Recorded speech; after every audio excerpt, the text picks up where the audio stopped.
Hello everyone, welcome back to my channel. তোমরা সবাই কেমন আছো? আশা করছি সবাই খুব ভালো আছো। আমি আবার এসে গেছি তোমাদের সাথে গল্প করার জন্য এবং একটি নতুন লুক শেয়ার করার জন্য। আজকে আমি যে লুকটা শেয়ার করতে চলেছি তোমাদের সাথে সেটা হচ্ছে একটা সাঁওতালি লুক। নতুনভাবে চেষ্টা করেছি। তোমরা আমাকে জানিও যে আমি লুকটা ঠিকঠাকভাবে করতে পেরেছি কিনা, তোমাদের কেমন লেগেছে অতি অবশ্যই আমাকে জানিও। ভুল হোক ঠিক হোক প্লিজ আমাকে জানিও।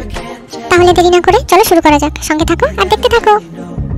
সবার প্রথমে আমি ফেসটা ভালো করে ক্লিন করে নিয়েছি। এরপর আমি টোনার ইউজ করব।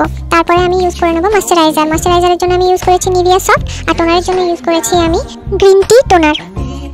ভালো করে ফেসটা ময়েশ্চারাইজ করে নেওয়ার পর আমি ইউজ করে নেব প্রাইমার। প্রাইমারটা আমি রিকর্ডের ইউজ করেছি। প্রাইমারটা তোমরা তোমাদের পছন্দ মতো ইউজ করতে পারো। আর মেকআপের আগে প্রাইমারটা অতি অবশ্যই জরুরি, নাহলে মেকআপটা ভালো করে বসবে না। তো ভালো করে আমি ফেসের মধ্যে প্রাইমারটা ইউজ করে নিয়েছি। এরপরে আমি একটা ইনসাইড কসমেটিক্সের কিউট একটা প্যালেট থেকে অরেঞ্জ কালারের কারেক্টটা নিয়ে আমার ডার্ক স্পটগুলো হাইড করে নেব। এরপরে সেটাকে সুন্দরভাবে ব্লেন্ড করে নেব। এই প্যালেটটা ভীষণ অ্যাফোর্ডেবল, এটা তোমরা রেগুলার বেসিসে ইউজ করতে পারো। আচ্ছা, এরপরে চলে যাব ফাউন্ডেশনে। আমি ফাউন্ডেশনের জন্য ইউজ করেছি ফিটমি। আমার শেড নাম্বার হচ্ছে 220। আমি হাতের মধ্যে একটুখানি ঢেলে নিয়ে তারপরে পুরো ফেসের মধ্যে অ্যাপ্লাই করে নিয়েছি। এরপরে সেটাকে সুন্দরভাবে ব্লেন্ড করে নিয়েছি। তারপরে আবারও আমি ইনসাইড কসমেটিক্সের মধ্যে থেকে একটা লাইট কালারের কনসিলার নিয়ে ভালো করে আমার হাইলাইট পোর্শনগুলো হাইলাইট করে নেব। তারপরে যথারীতি সেটা সুন্দরভাবে ব্লেন্ড করে নেব, কারণ ব্লেন্ডিং যত ভালো হবে মেকআপটাও তত ফ্ললেস দেখাবে। তাই ধৈর্য ধরে সুন্দরভাবে ব্লেন্ড করতে হবে। আচ্ছা, এরপরে চলে যাব কন্ট্রোরে।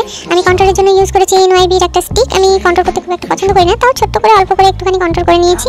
আর তারপরে ইউজ করে নিয়েছি আমি ক্রিম ব্লাশ।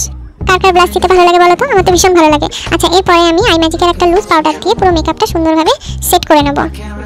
এরপরে চলে যাব আমার সবথেকে ফেভারিট পার্ট, সেটা হচ্ছে হাইলাইটার। আমার হাইলাইটার লাগাতে ভীষণ ভালো লাগে, তোমরা তো সবাই জানো। তো আমি ভরে ভরে হাইলাইটার লাগিয়েছি। সুন্দর করে হাইলাইটার লাগিয়ে আমি একদম চকচক চকচক করছি। তোমরা যে যা বলো ভাই, আমার হাইলাইটার লাগানো চাই। যাকে একটু মজা করলাম। এরপরে আমি চলে যাব চোখে। আমি আইশ্যাডো অ্যাপ্লাই করেছি একটা পার্পল কালারের, খুব হালকাভাবে আইশ্যাডোটা অ্যাপ্লাই করেছি। তারপরে ইউজ করে নিয়েছি একটা সিমার পার্পল কালারের। ভীষণ ভালো লাগছিল কালারটা, দেখতে পাচ্ছ তোমরা। এটা খুব ইজি একটা প্রসেস আইশ্যাডো দেওয়ার। যারা একদমই পারো না তারা এরকমভাবে আইশ্যাডো ইউজ করতে পারো। খুব তাড়াতাড়িও হয় আর দেখতে ভীষণ ভালো লাগে, সিম্পলি গর্জিয়াস। তারপরে আমি কাজল অ্যাপ্লাই করে নেবো, একটু মোটা করে নিচে কাজল করবো। তারপরে অ্যাপ্লাই করে নেবো আমি মাস্কারা। মাস্কারার ভিডিওটা আমি নিতে ভুলে গিয়েছি, তার জন্য সরি। মাস্কারাটা আমি ইউজ করেছি মেবলিনের, আর কাজলটা ইউজ করেছি আমি আই ম্যাজিকের। এরপরে আমি অ্যাপ্লাই করে নেবো লিপস্টিক। লিপস্টিকটা আমি রিকর্ডের ইউজ করেছি। তারপরে পুরো ফেসটা আমি সেট করে নিচ্ছি একটা সেটিং স্প্রে দিয়ে। তারপরে আমি সব গয়নাগাটি পরে নিয়েছি, দেখতে পাচ্ছ। এবার আমি হয়ে গেছি ready. Here is my final look. তোমরা আমাকে প্লিজ প্লিজ প্লিজ জানিও গো যে তোমাদের লুকটা কেমন লেগেছে, আমি পেরেছি কিনা এই লুকটা ঠিকঠাকভাবে ক্রিয়েট করতে। ভালো লাগুক খারাপ লাগুক প্লিজ তোমরা আমাকে জানিও। আর যদি আমার ভিডিও তোমাদের ভালো লেগে থাকে তাহলে অবশ্যই আমার চ্যানেলটিকে সাবস্ক্রাইব করে দিও। আর যদি ফেসবুক থেকে দেখে থাকো তাহলে আমার পেজটাকে ফলো করে দিও। দেখা হচ্ছে পরের ভিডিওতে। ততক্ষণ তোমরা সবাই খুব ভালো থাকো, সুস্থ থাকো, সুন্দর থাকো। টাটা।